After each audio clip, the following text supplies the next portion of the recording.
It's a community also. Brotherhood of Christian businessmen and professionals. I left Tagaytay 3:30. Timing, dumating ako 7 o'clock. Miglip ako sa sakyan. Sorry, fresh. Anyway, good evening again. From the first letter of Paul to the Corinthians, chapter 13, verse 3. Sabi ni Paul, no matter what I say, what I believe, and what I do, I'm bankrupt without love.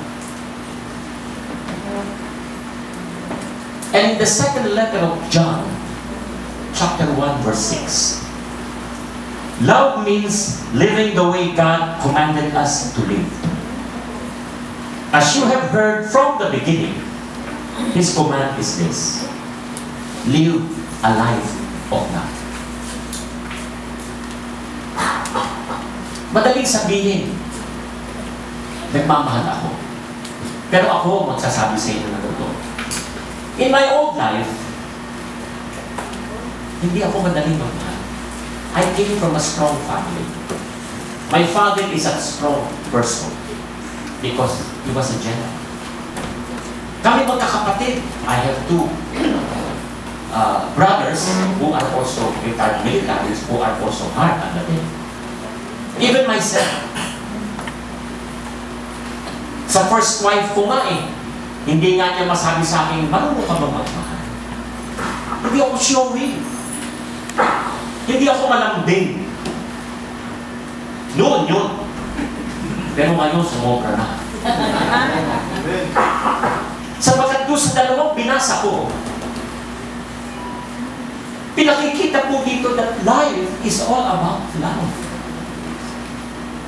Tingnan mo yung katabi mo. Nabuhay yan dahil sa pag-ibig. Nabuhay yan dahil sa pagmamahal. Life is all about love because God is love. And the most important lesson God wants you and me to learn on earth is how to love. But the question is, tanungin mo yung katabi mo, do you really know how to love?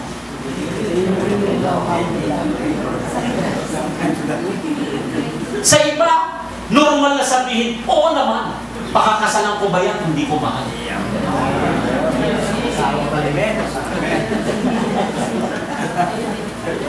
Pero according to study, kahit mag-asawa, naglilihiman. Kahit mag-asawa, nagsisinungalingan. At ang nakakatawa pa, doon sa mga husband na nag-iintrega ng sweldo sa asawa, pera na niya, kukupitan pa. But you have to think, is that love? Ang mag-agabyado ka sa kapwa mo, hindi ka nagmamahal. Akala mo lang nagmamahal ka, but you're not. Now listen carefully. It is in loving that we are most like Jesus. You are a member of the Holy Family and the community. It should reflect in your character, in your way of life, para makakuha ka ng mga ibang couples sa ganitong gawain.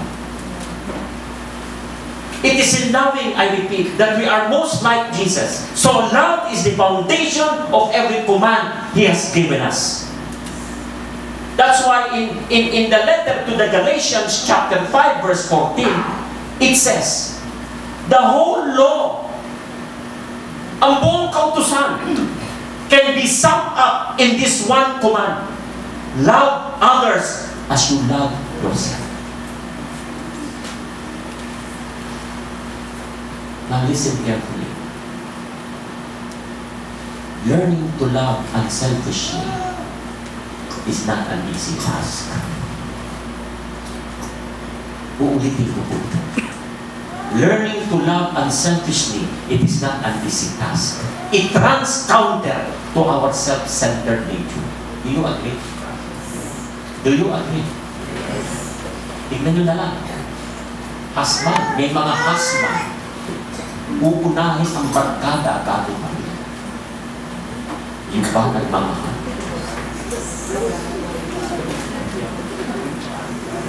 May mga husband, uunahin ang mga friends bago ang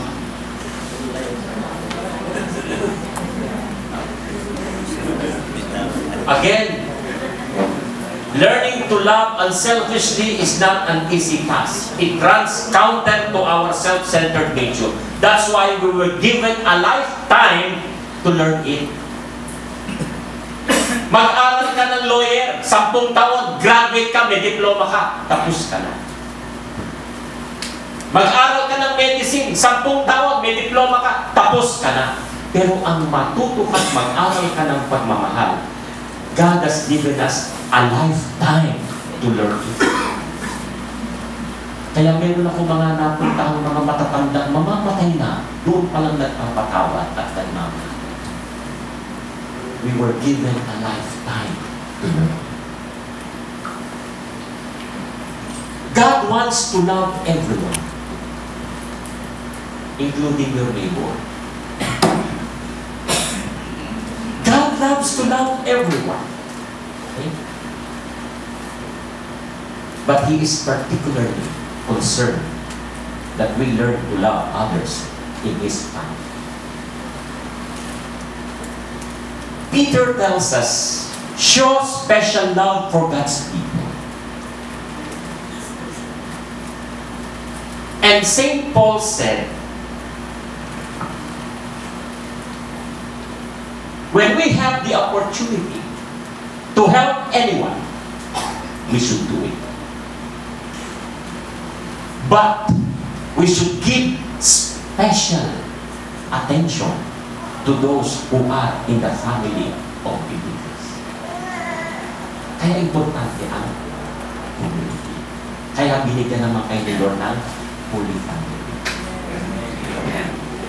Sabi mo sa katabi mo, ngayon, paminsan-minsan ka pa umiaatin.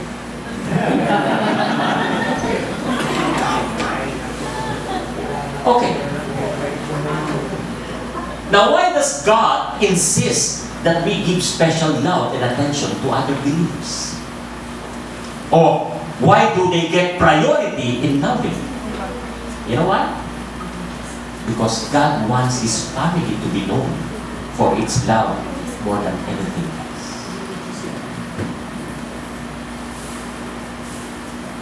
Alam niyo, sa totoo lang, hindi na kayo makakakita basta-basta sa labas ng nagmamahal. Ang daming magugulang ngayon, naniniwala. Sumasama ng mundo. At ito, ginasgas na itong turo na ito, pero hindi sinasabuhin ng marami. Kahit mo na mga taong simbahan. Okay, let me continue. Jesus said, our love for each other is our greatest witness to the world. Sabi ni Jesus, your strong love for each other will prove to the world that you are my disciples. Do you want to be identified as disciples? Hello? Sabihin mo sa katabi mo, magmahal ka. Magmahal ka.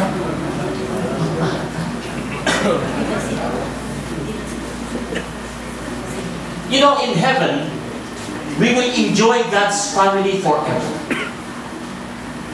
But first, we have some tough work to do here on earth to prepare ourselves for an eternity of loving.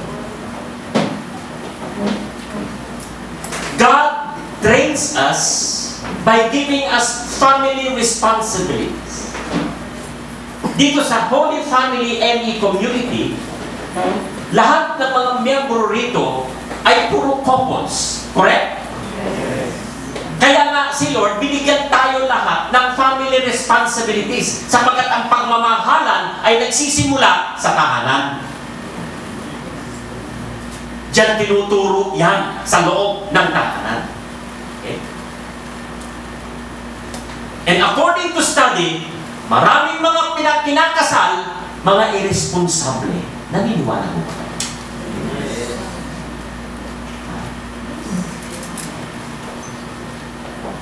Alam niyo, pinag-aralan ko ito eh. Karamihan, malaki ang percentage ng mga naghihiwalay, makasarili. Lumalabas yung pagiging makasarili. Niloko mo ako. Kinaliwa mo ako. Sinaktan mo ako, si ako.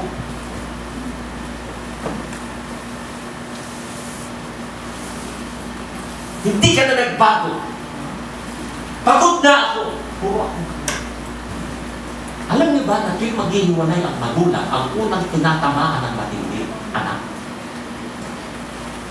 Di kikibuya, bata o di kikibuya, pero nag-inflict ka ng woundedness na at kalalakihan ka. Tapos boboto tayo ng mga sira ang pamilya. Ay, paano magiging leader yan? Sige na. Hello? We all came from unhealthy. We all came from an unhealthy family. Would you agree with me? Sabi mo sa katabi mo, huwag mo i-deny. Galing ka sa an unhealthy family. Even Jesus, sa lineage niya, may mga prostitute. Lahat tayo. Okay. Now, God trains us by giving us family responsibilities. Kaya nga ang mga magulang na mga makasarili, sumasabog. At karamihan sa atin dumaan dyan. Kaya lang naayos sapagkat nasilo ka ng lambat ng Holy Family. Pero galing ka rin sa bulok na relasyon, correct? Kaya kayo bumabalik sapagkat meron kayong natagpuan. Noong araw, may mga ilan na muntik ng maghiwalay. Ako, produkto to.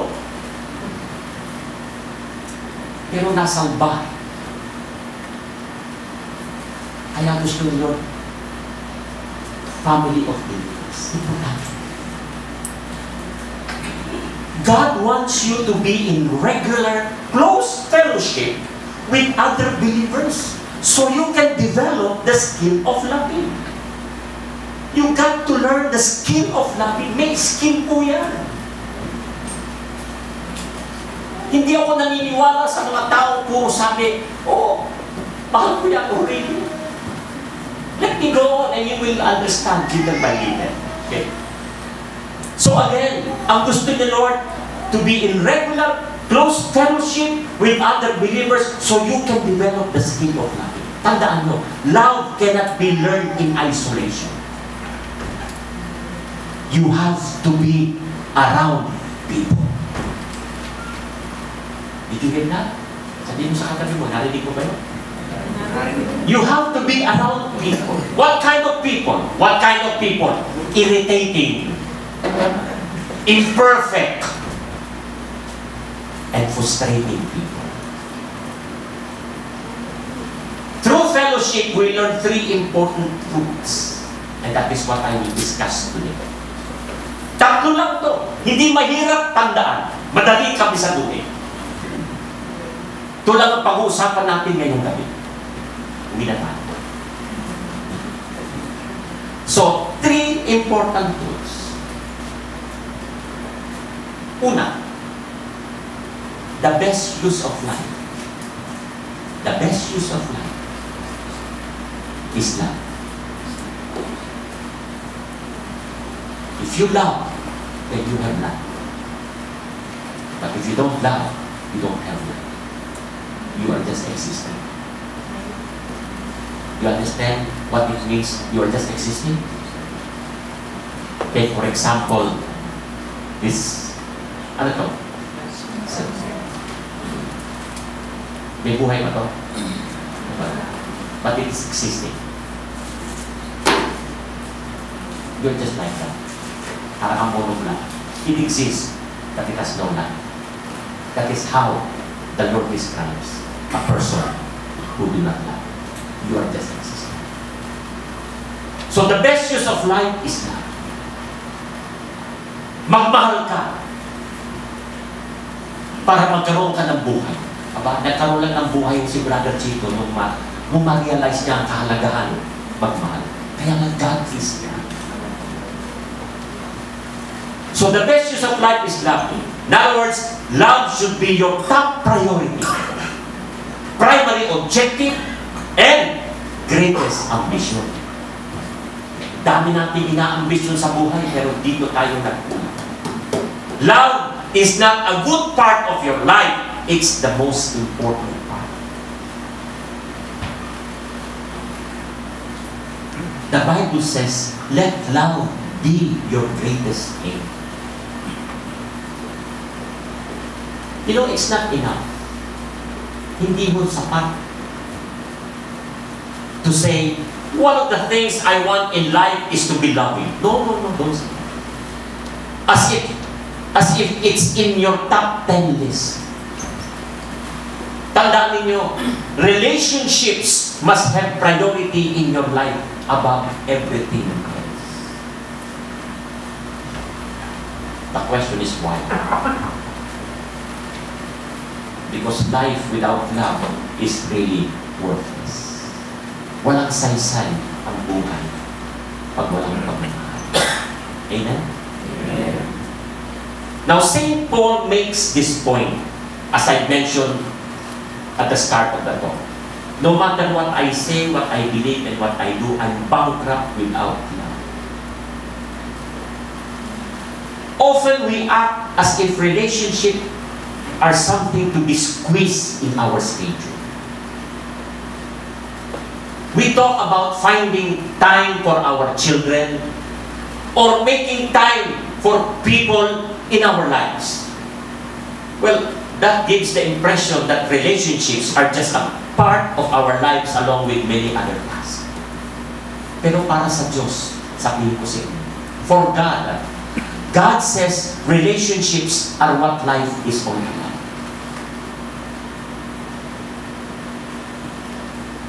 Four of the Ten Commandments deal with our relationship to God.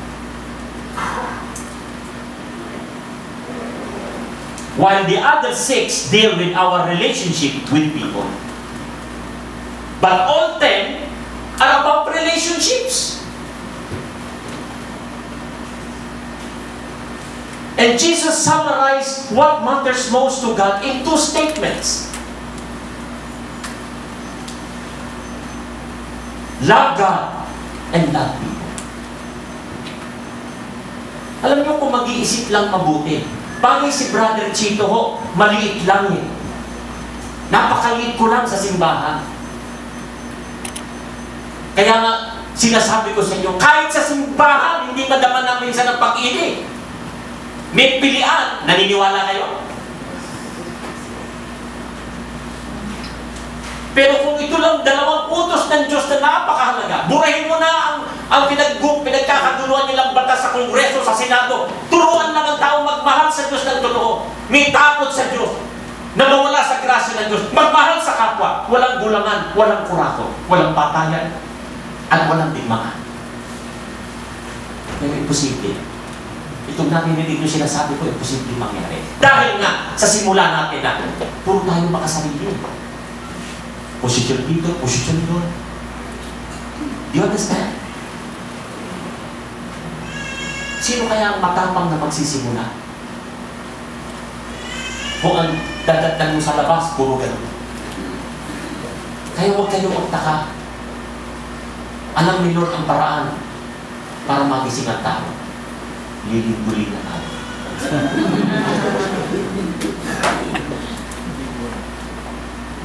Hindi magandang ihayag, pero yun ang katotohanan. Sinishake na. Sinigate na tayo sa bagyo, sa baha. Kung ako magsasalita dito, na may dadating na lindol, tatawanan niyo ako. Pero pag scientist na magsasalita, nag-aandaan tayo. So talagang hindi pa rin naniniwala ang tao sa mga propeta. Eh ngayon, ang mga propeta na ngayon, puro pa eh. Showbiz na ang dating eh. Walang proclamation na nangyayari.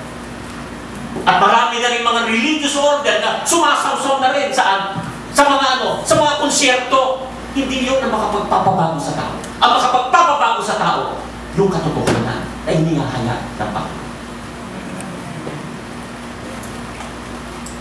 Pasensya na kayo, hindi ako komedyante. Hindi ko binabawasan ng isang oras ng mabuting balita ng kanta. Pasensya na kayo. I'm a Catholic evangelist. Brothers and sisters,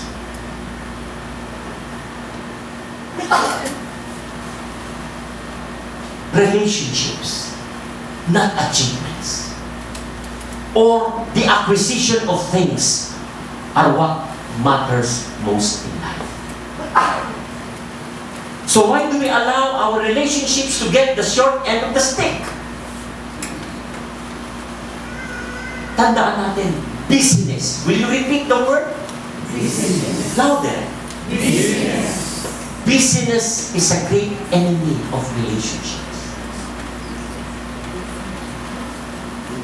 Tandaan nyo, huwag na huwag kayong magdadahilan ng busy. Sa akin, I don't buy it. Do you know the acronym of busy? B-U-S-Y? Being under Satan's yoke. Kaya huwag mong gagamitin yung salitang busy. O bakit ka nawala sa prayer meeting? Ilang buwan ka na di nakaka-attend. Busy ako eh. O pwede ka pa ngayon maging coordinator? Busy ako eh. Simple na lang natin para sure ka.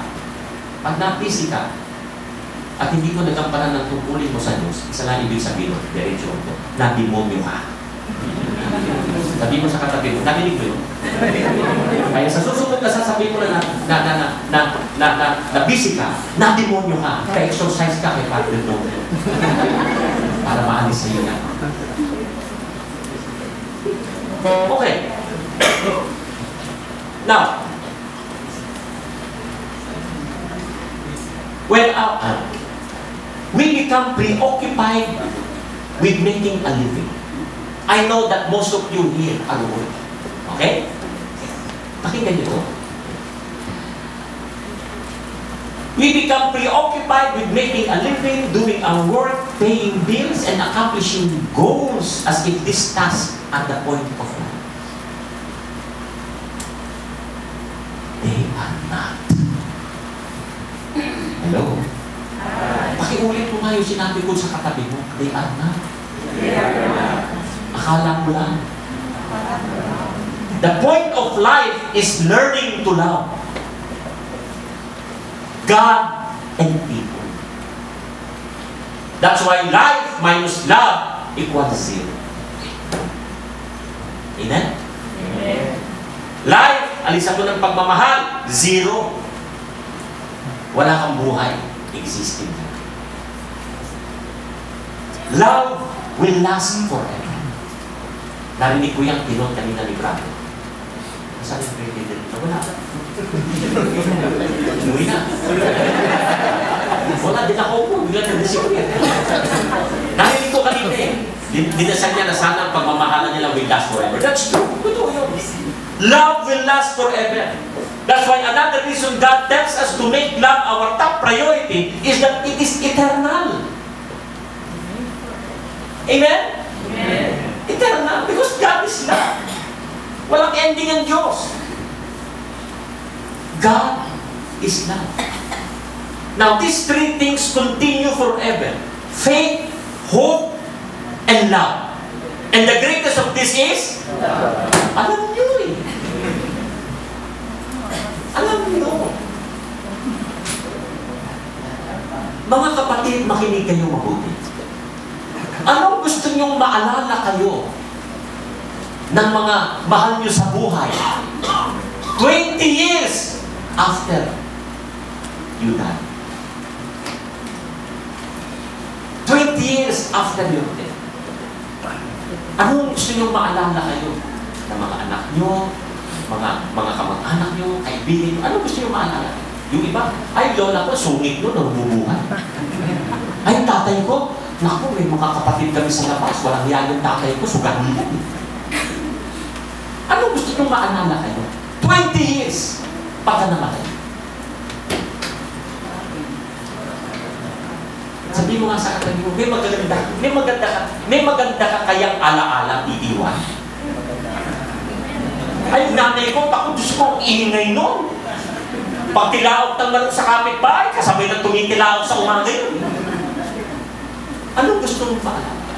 Remember, love lives a legacy. Love lives a legacy. How you treated other people, not your wealth or accomplishments, is the most enduring impact you can leave on them. I remember what Mother Teresa said. It's not what you do, but how much love you put into it that matters. Are you familiar with that words of Mother Teresa? Maraming gawa ng gawa, walang sustansya ng pagmamahal. Amen po ba? Ang pinakamagandang halimbawa niyan, yung maraming politiko, gumagawa ng mga magaganda, pero hindi magaganda ang kalooban. Hindi nagmamahal. Sagutin niyo ko na simple. Mahal mo ba ang bansa mo kung nanakawan mo?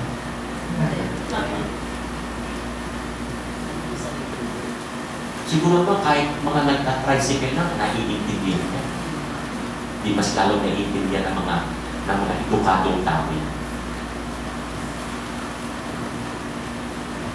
Madali ka mo makilala tao yan. Basta ikaw ay nakakabit ka kay Kristo, binibigyan ka ng wisdom. Tandaan nyo, ibang wisdom na nakuha mo sa Diyos galing sa langit kaysa sa talino na nakuha mo sa academics. Hindi lahat ng may mga talino sa academics may wisdom. Tandaan nyo yan. Hindi lahat. Ang may wisdom, marunong sa buhay. Pero yung sabihin mo academics, hindi garantiya marunong sa buhay. Marami kong kilala na hindi marunong sa buhay, pero mga CEO pa. Sabog ang pamilya. Hello? Okay.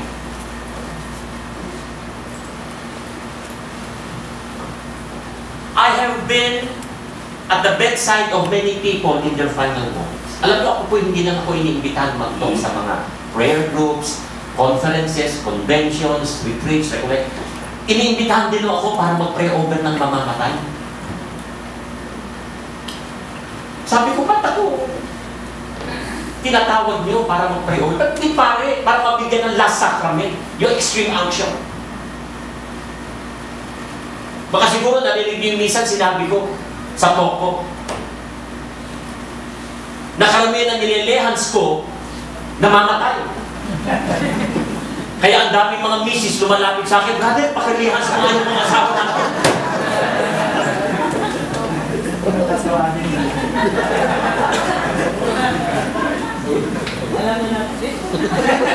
Joke ko lang yun.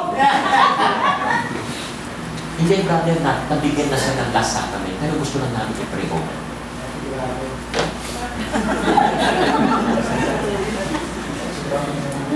But you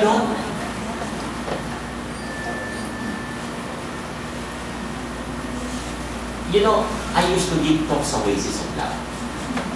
Rudy Fernandez is a very active member of the Oasis of Love. That's why when he was dying, Res Cortez called me up and said, Brother Chito, can you pray over Rudy? He's dying. And then they picked me up, and then we went. I was at the bedside of Rudy Fernandez when he died. And I have never heard anyone says, kahit hindi lang si Rudy, kahit yung iba, nung naghihingalo na, catching their life, sabihin pa nila, bring me my diplomas. I want to look at them one more time. O kaya, show me my awards, my medals, that gold watch I was given. Kahit si Rudy, nung naghihingalo siya, ang tawag niya kay Lorna is Mama. Tawag sa kanya, Papa. Mama, andito ko, andito ko. Ando doon na sa tabi niya, Mama, huwag mo ko iwan. Hindi, nandito ko kami. Hawakan mo kamay ko. Hawak ko ng kamay ko. Hindi niya sinabi na, Mama, nasa na yung trophy ko sa Urian Award ng Best Actor ko. Pakilapit ko sa akin. No, wala. Alam niyo, observant ako sa mga nangyayari araw-araw. Kahit kung gano'n, meron ako nakukuha ang leksyon din. At nagagamit ko sa turo. Tandaan niyo, when life on earth is ending, people don't surround themselves with objects. Tandaan niya. What they want around them is people. People we love and have relationships with. Amen? Now, in our final moments, tayo naman ngayon. Sa huling sandali ng buhay natin, we all realize that relationships are what life is all about. Tingnan nyo nga yung mga misis mo. Hahanapin mo yan pag nahihirapan na kayo. Pag nahihirapan kayo. Hahanapin mo yan sa tabi mo. Sasabihin nyo, hawakan mo.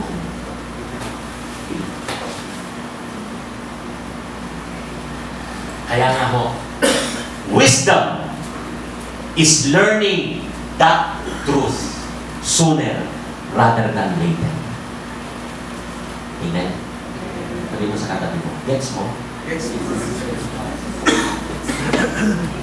Okay. Don't wait until you're on your deathbed to figure out that nothing matters more. Now, we will be evaluated on our love. Take note, we will be evaluated on our love. Learning to love, the goal of your life is that it is what we will be evaluated on in eternity.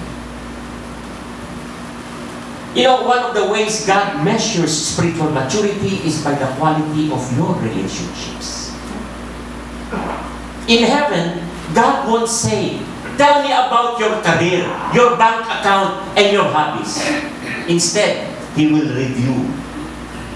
He will review how you treated other people, particularly those in need. Jesus said, the way to love Him is to love His family. Okay? And care for their practical needs. Kaya nga sinabi niya, truly, I tell you, just as you did to the least of my brethren, you do it to me. Amen? You do it. You know, when you transfer into eternity, you will leave everything else behind. Sabi mo nga sa katabi mo, pag yumao ka, iiwan mo lahat. Pakisabi mo sa katabi mo. Pag yumao ka, iiwan mo lahat.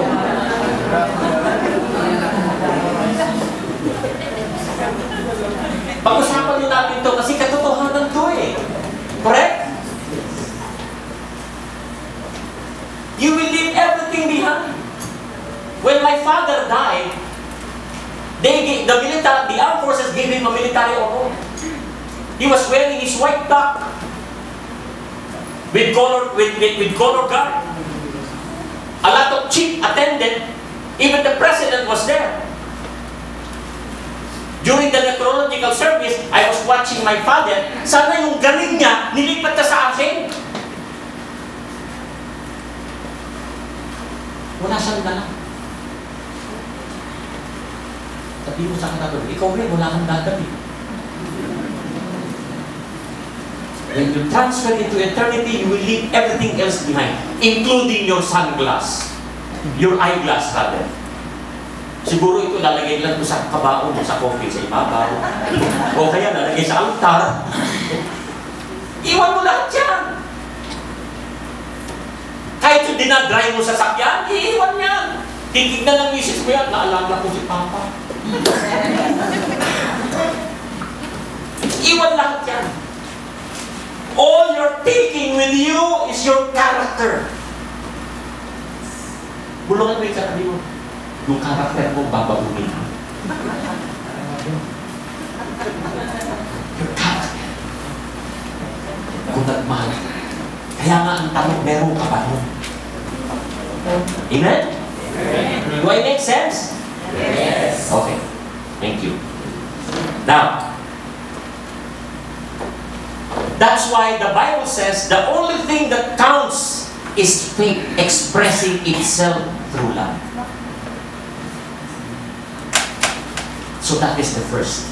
What is again the first? The best use of life is love. Kaya kung kayo ay marunong talagang mabuhay, magmahal ka. Amen? Amen. Magmahal ka. Tandaan nyo, God loves God wants you to love everyone. Everyone, including your neighbor, brother. Ngayon, alam nyo na kung ano nagmamahal talaga. Correct?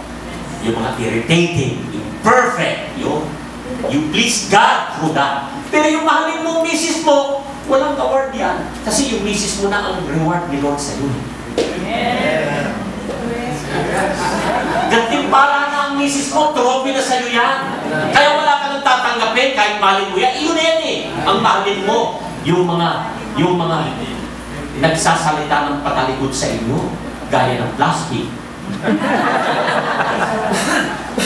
Correct? Yun ang kamangha-mangha pag natutunan mong mahalin. Hindi tayo mo sa Starbucks.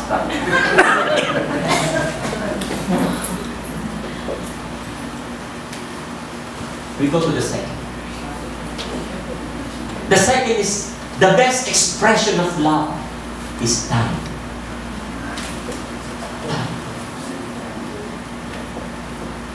My friends, the importance of things can be measured by how much time we are willing to invest in them. The more time you give to something, the more you reveal its importance and value to you. Bulungan mo ang katabi mo, anong pinagkakaabala? Saan ka naglalagi?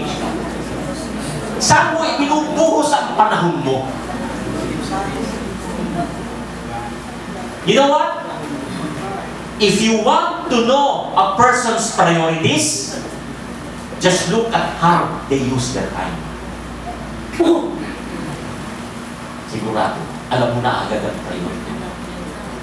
Time is your most precious gift because you only have a set amount of it. Amen? You can make more money. Sweldo na naman sa katapusan. Sweldo na naman sa 15. Naso-short ka nga, pero bumabalik-balik ang pera. Correct? Otherwise, hindi ka tatanda ng ganyan kung hindi ka nakakaraos kumain. Reklamo ka ng reklamo ng pera, pero nabubuhay ka.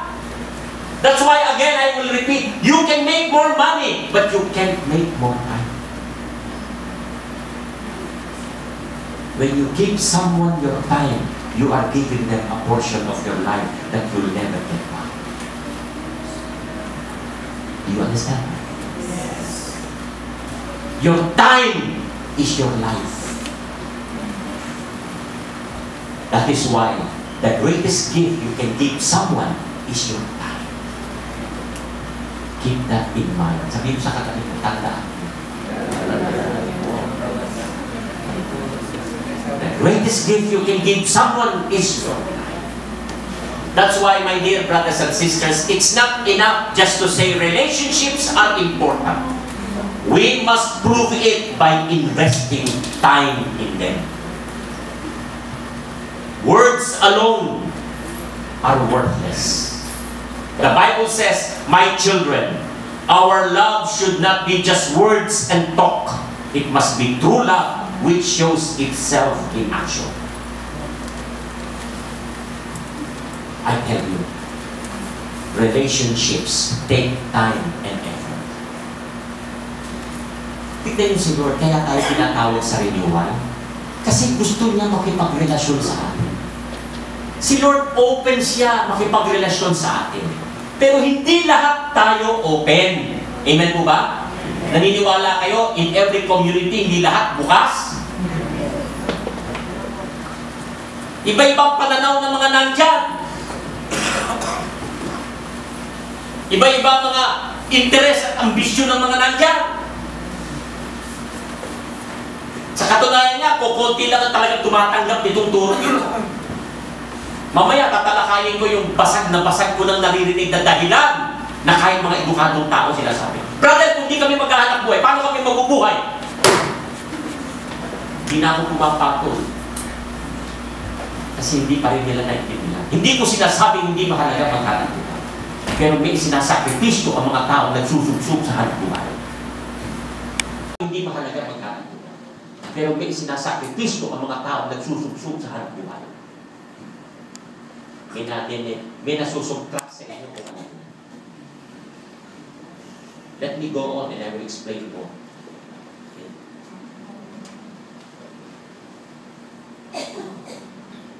Sabi ko nga, relationships take time and effort para ma-develop ka.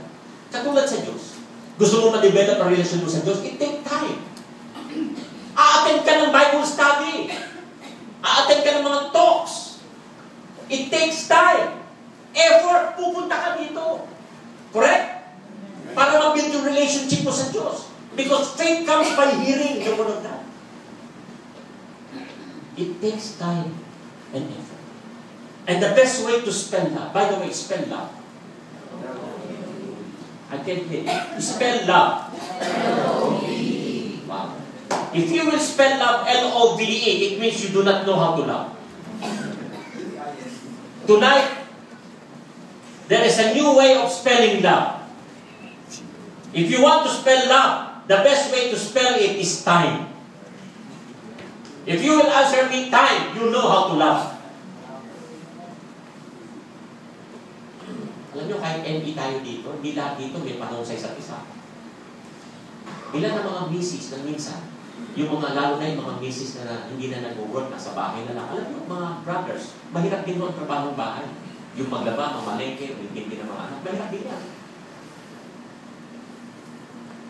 Tapos sila lalaki dahil sa breadwinner yan. Pagdating sa gabi, sikasuhin ka ng asawa mo. Tunog kayo TV sa sopa. Matutulog na lang kayo. Sabihin ng asawa, Honey, kwentuhan mo naman ako nangyari sa opisina. Ay naku, pagod ako. Bukas na lang. Yan ang mga hindi nakakaintindi mga asawa. Ang tinitignan yung sarili, hindi nagbibigay ng panahon sa kanilang mga pamilya. Amen? Now listen to this. The essence of love is not what we think or do or provide for others. Ito na yung sinasabi ko. Ang pinaka-essence of love ay hindi yung iniisip mo na breadwinner ka. Pag hindi ako kumilos, walang mangyayari sa bahay namin. Huwag kang magsalita ng ganun. Pag kulang pa rin ang iyong wisdom, wala pa rin. Akala mo yun na. Kaya nga, the essence of love is not what we think or do or provide for others or provide for our families, but how much we give of ourselves. How much we give of ourselves. Alam nyo, I've been in a lot of NA groups. Ako naman sa inyo, once every 2 months naman ako dito. Pero marami akong pinupunta ng NA na regular. Monthly. Giving them modules, talks.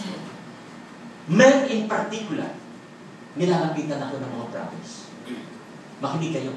Kahit walang lumalapit na brother sa akin dito, makinig kayo. Men in particular often don't understand this.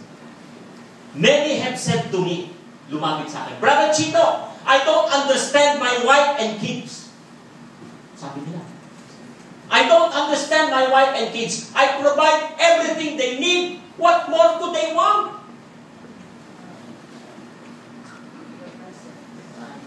Ang laki ng binibigay ko sa asawa ko. Ano pa bang kailangan nila?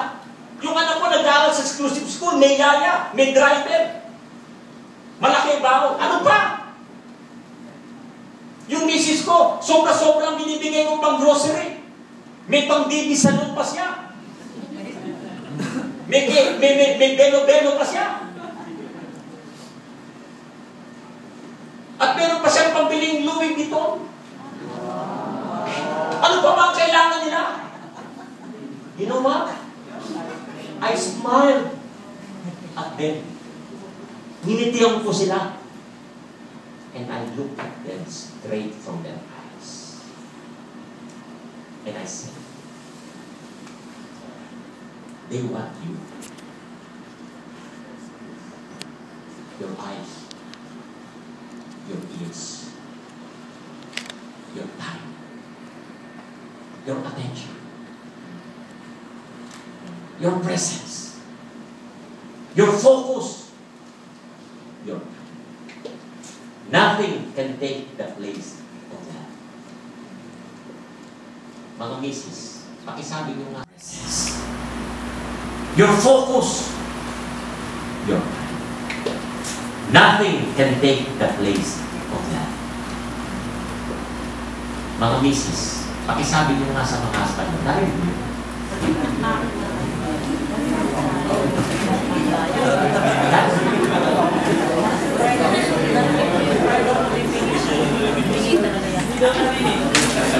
The most desired gift of love is not diamonds or roses or chocolates. It is focused attention. Focused attention. Love concentrates so intently on another that you forget yourself at that moment. Are you with me? Attention says, I value you enough to give you my most precious asset, my time. Now listen carefully. Whenever you give your time, hello? Hi. Whenever you give your time, you are making a sacrifice. And sacrifice is the essence of love. Tanungin nyo rin, sabihin mo, meron ka ba nun? Pag negative ng negative, para mo na rin sinabing hindi ka pa talaga nagmamahal. Amen? Jesus modeled it. Jesus modeled this, my dear brothers and sisters. Sabi ni Jesus, be full of love for others. Mapuno ka ng pagmamahal sa kapwa. Following the example of Christ who loved you and gave Himself to God as a sacrifice to take away your sins. Brothers and sisters, you can give without loving, but you cannot love without giving. Pwede ka magbigay na hindi ka nagmamahal. Bakit? Kasi iba ang intention mo eh. Iba ang motibo mo eh. Correct? Pwede ka magbigay, hindi ka nagmamahal. Pero hindi pwedeng hindi ka magbigay pag natuto ka magbigay. Pag nagmahal ka sa kapwa mo at nakita mo nangangailangan yan, automatic sa'yo yan.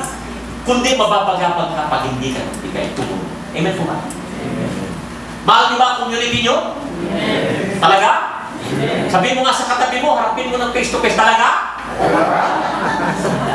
Ano sagot? Mahal daw. Kung gano'n tulungan mo ang community mo pagdating sa gastusan na meron kayong dito.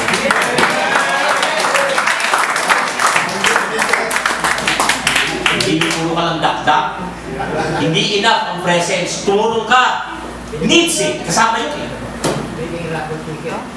Amen? Tumulong ka. Kailangan i-ambag ka. Alam niyo, sa totoo lang, sa community, daming drawing dyan. Maniwala kayo sa akin.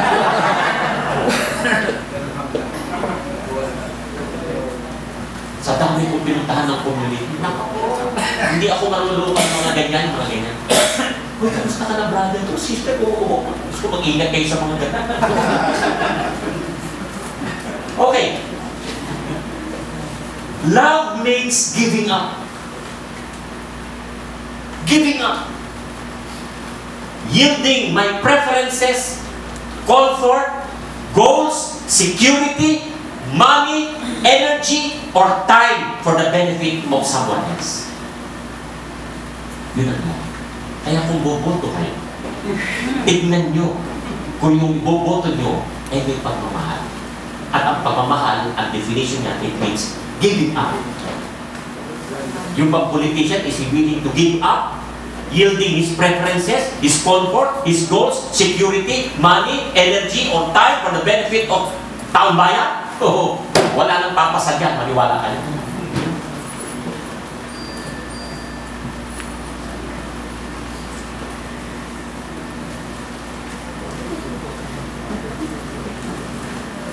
Nag-talk ko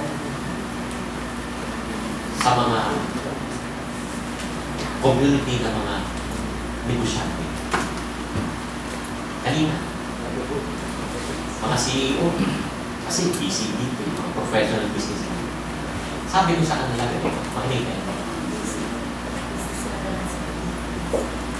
Kapag ang mga anak ninyo, pinalaki nyo sa yaya, di ba yung mga ganyan mga elitis? Di ba mga elitis? May yaya, naka-uniforme pa! Status symbol nga eh. Pag pinalaki yung anak nyo sa yaya, pag lumaki yan, at pagkatapos kumakain kayo, nagtalo kayo, mas paniniwalaan yung yaya natin sa sa'yo. Mami! Sabi ni yaya eh! Patay ka na. Kasi yun ang lagi kasama eh, kaya yun ang paniniwala niya. Kesa sa ito sa magulang ka. Pag nag-aaral na yan, Mami! Sabi ng teacher ko eh! Kukontrahin ka niyan. At ipagmamalaki niya kung ano yung mga natututunan niya doon sa mga kausap niya. At ang masaklat eh, pag nabarkada yan, mas paniniwalaan niya yung barkada niya kesa sa ikaw ng Diyos. Why? Ang dami kong kinang-counseling. Of course, what I'm going to share with you is my experience. I can extract lessons from my experience, even in my ministerial.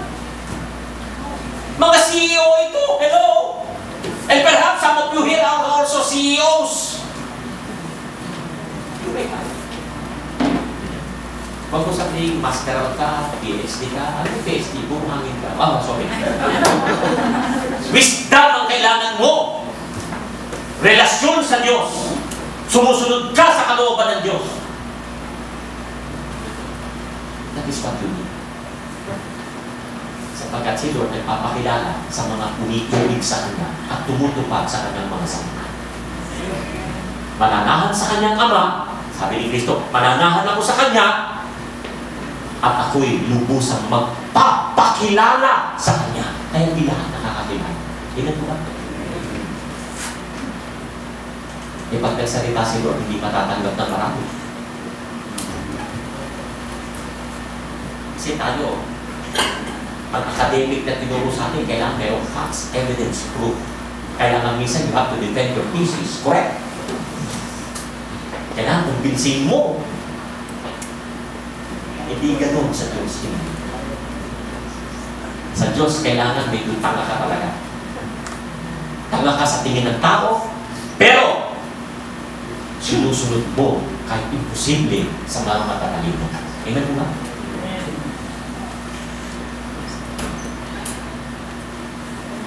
We go to the last.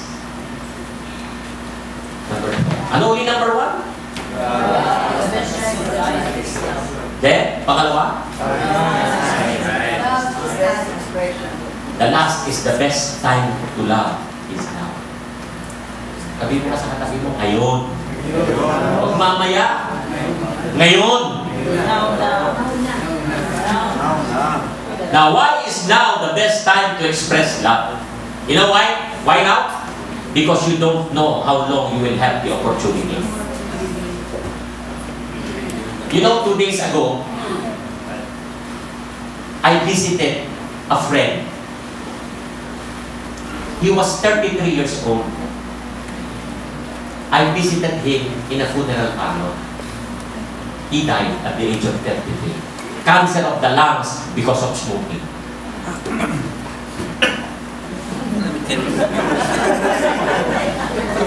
I'm sorry. Kailangan nga tapusin na ako. Hindi, kinukwento ko lang mo. 33 years old, nagka-cancer siya sa baga, sabi ng doktor. Yung baga niya, nabalot ng nicotine.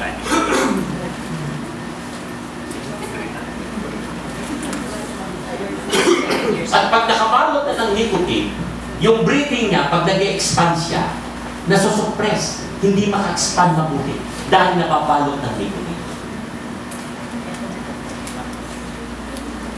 At sabi ng doktor, kung o-opera niya at tatanggalin yung nicotine, malamang butas na yung kinapitan niya.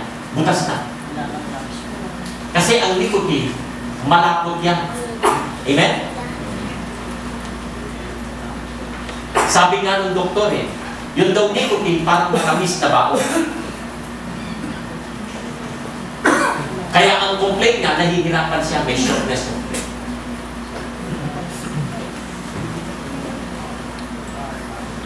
Minsan siya nagpa-check up, stage 4 na. Ang maganda, sabi ng asawa, nung nalaman stage 4 na, listen, nung malaman na stage 4 na siya, tsaka tinigil.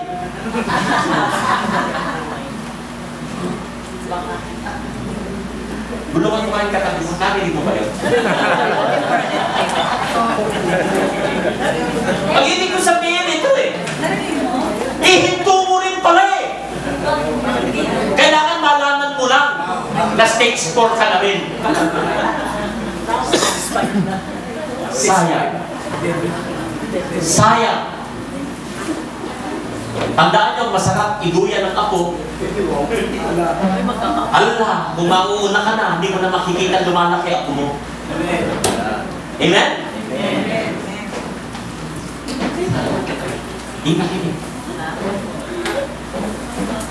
Again, why is now the best time to express love? Because you don't know how long you will have the opportunity. Circumstances change. People die. Children grow up. I have talked with 2 couples, bali 4 sila, with the same sentiment. 2 couples, yung isang couple, nag-age sila ng 80 plus pataas, at yung second couple, 70 plus pataas. Alam mo, sabi nila, pakinggan mo. Ayoko kayo magkaganito. Yung dalawang experience, yung dalawang couple. Alam mo, bro, nagtrabaho kami pagka-graduate sa college ng 21 years old at nag-retire kami at the age of 61. Marami kaming na-miss sa paglaki ng anak. Gusto namin ayain sila lumabas, kumain. Di ba ganun yung mga bata nilalabas natin? Gusto nila ibalik yun! Pero di na. Because children grow up. May mga pamilya na. Gusto nila ma-enjoy uli yung parang sa tingin nila, parang maliliit pa yung mga anak nila. But they miss it. Yun ang sinasabi ko tayo, hindi na babalik ko. The only thing we can do, Brad, is to invite them for lunch sa bahay. Mas gusto namin lunch kung hanggat maaari, hanggang dinner so that they can stay there longer. Pero alam mo, Brad, and they started crying. Pagdating ng 4 or 5 o'clock, nagpapaalala. At pag umaalis na sila, nagdurugo ang aking puso. You understand my point? They missed a lot because of their busyness.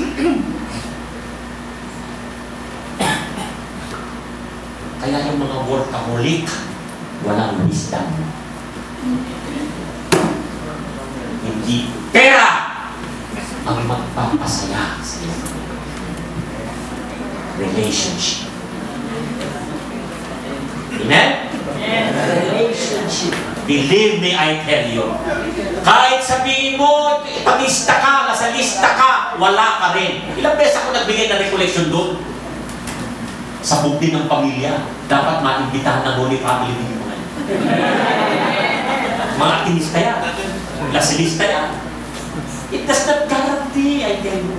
Iba ang knowledge mo, na-acquire mo sa academic, at iba din yung nagbukas ka sa Panginoon. Iba. Now, brothers and sisters, you have no guarantee of tomorrow. I tell you. If you want to express love, you had better do it now. Sabi mo sa katabi mo, now. Ngayon. Knowing that one day you will stand before God. Lahat tayo may divine appointment sa Diyos. You will stand before God, and here are some questions you need to consider. How will you explain those times when projects or things or overtime were more important to you than people? Paano may papaliwanag? Lord, andun ako lagi sa project ko. Lord, andun ako palagi sa overtime. Tonight, who do you need to start spending more time with? Think about it. What do you need to cut out of your schedule to make that possible? What sacrifices do you need to make? Amen. The best use of life is love. The best expression of love is time. And the best time to love is now. Amen? Amen.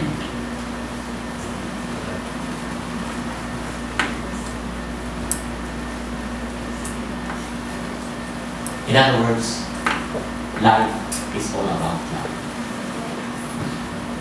Again, Galatians 5:14, the entire law is summed up in a single command. Love your neighbor as yourself.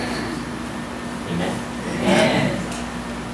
I would like to leave you a question to consider. I want you to answer this in all honesty. Honest. Kayo nakakakilala sa mga sarili. Tama ba?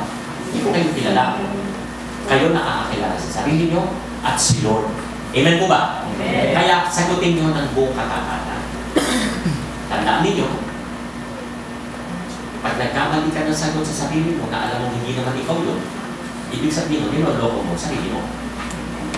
Correct? Yes. Naniniwala pa kayo, may mga tao niloloko rin ang sarili nila? Yes. Tandaan nyo, kapag ang tao niloloko niya yung sarili niya, ibig sabihin mo, malala ka na. Malala ka na. Kung nagagawa mo lokohin yung sarili mo, mas madali sa iyo manloko ng ibang tao. Yan ang mga taong malala. Kaya sabihin mo sa katabi mo, huwag kang ganun. Now, this is the question I would like to leave you. Honestly, are relationships my first priority?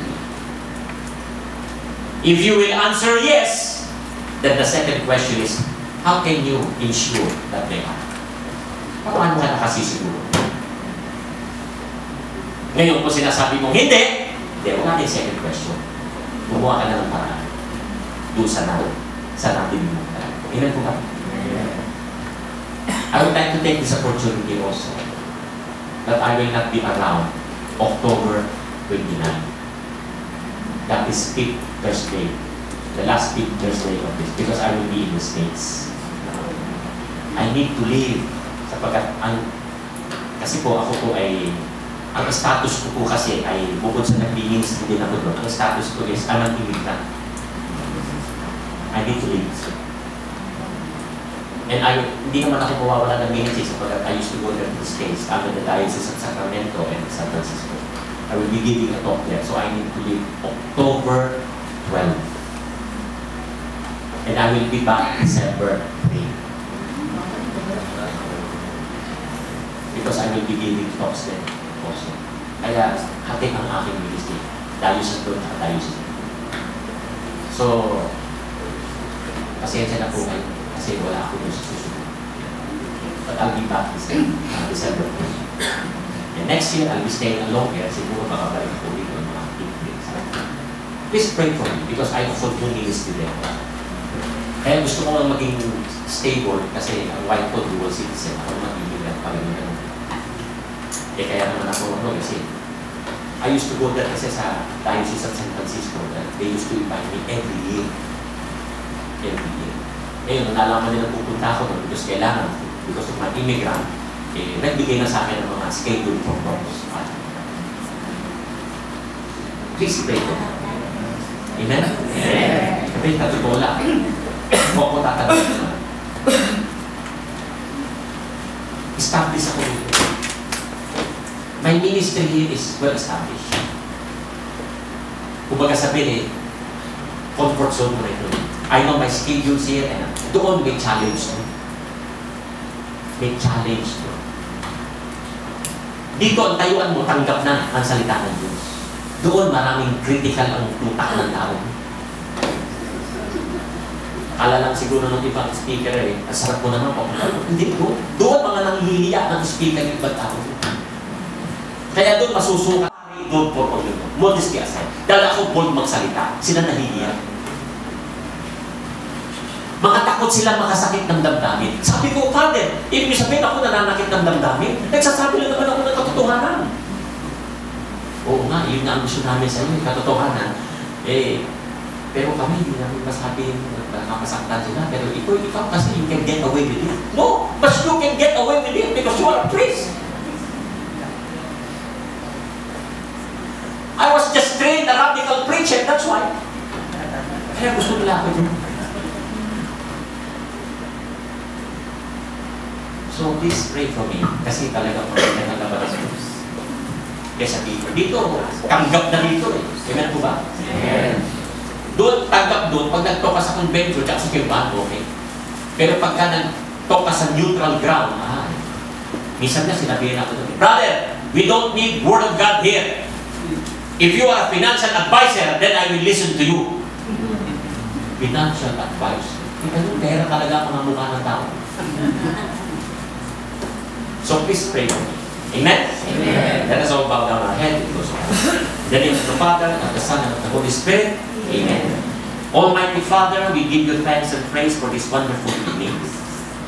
We thank you for the gift of our community, where you nourish us with the love from your Father, from the Father. Naway ang pagmamahal, Panginoon, na nagmula sa Ama, patungo sa iyo at sa amin, ay mag-manifest sa bawat isa sa amin. Naway matutunan namin mahalin ang aming mga kapatirang mananampalataya at ito'y maipasa namin sa loob ng tahanan at sa mga ibang mga mag-asawa at pamilya na hindi pa namin nakakasama. Naway sa aming mga paklase, Panginoon, ay madama ng mga participants ang tunay na pagmamahal upang makita ikaw, Lord, sa amin. Lord, I pray for you to bless each and every one of them tonight. Bless them, Lord, with good health, peace, love in the family. And also, Lord, bless them with their financial income. Na pagtutustos nila sa kanilang mga pangangailangan. All this, Father, we pray in Jesus' name. Amen. Glory be to the Father, and to the Son, and to the Holy Spirit. Mother Mary, help of Christians, pray for us. In the name of the Father, and of the Son, and of the Holy Spirit. Amen. Good evening and God